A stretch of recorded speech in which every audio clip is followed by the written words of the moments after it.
You here don't know who Hatsune Miku is. And that's okay because that's what I'm here for. Now, first off, she's non-existent. Secondly, I'm gonna explain to you, not really explain, but tell you, just give you an idea of how big she is in Japan.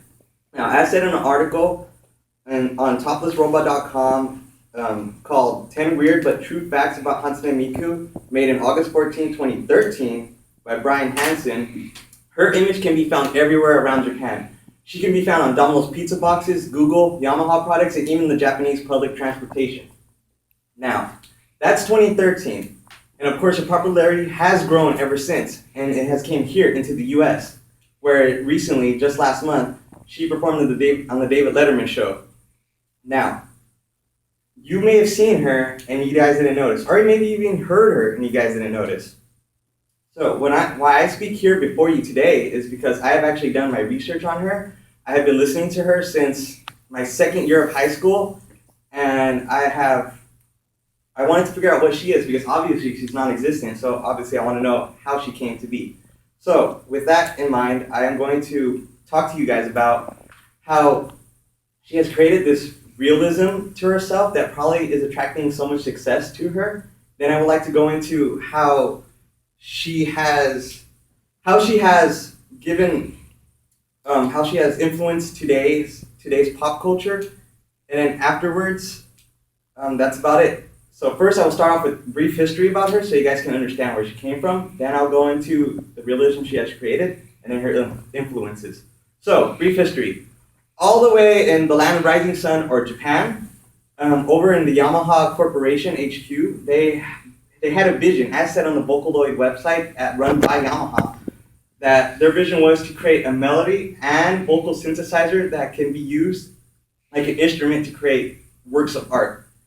And with this, how they did this was by getting different Japanese singers, male and female alike, and they recorded their voices and they changed the pitch and everything to make their own unique voice for their product.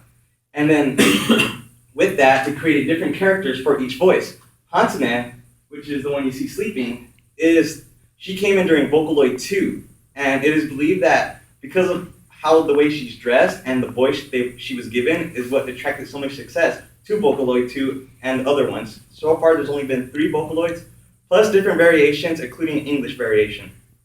Now, now that you have a brief history, let's go into how she created this sort of realism. And I would like to give a quote from French philosopher, sociologist, and cultural theorist Jean Bandrelade, and from one of his essays called Simulacrum. And I quote, "There is no real and no imaginary, except at a certain distance. What happens when the distance, even the one separating the real from the imaginary, begins to disappear and to be absorbed by the model itself?" This applies to Miku because she is the model, and obviously she absorbed the voice given to her, and because of that, she started generating a realism to her that can be seen in her concerts. Now, in her concerts, we can see like fans screaming, saying, "I love you, Miku," and all that weird, crazy fan stuff. And not only that, but we also see people that have never seen her before feel the realism, and this can contribute to her success because anything that feels real usually attracts people for some reason.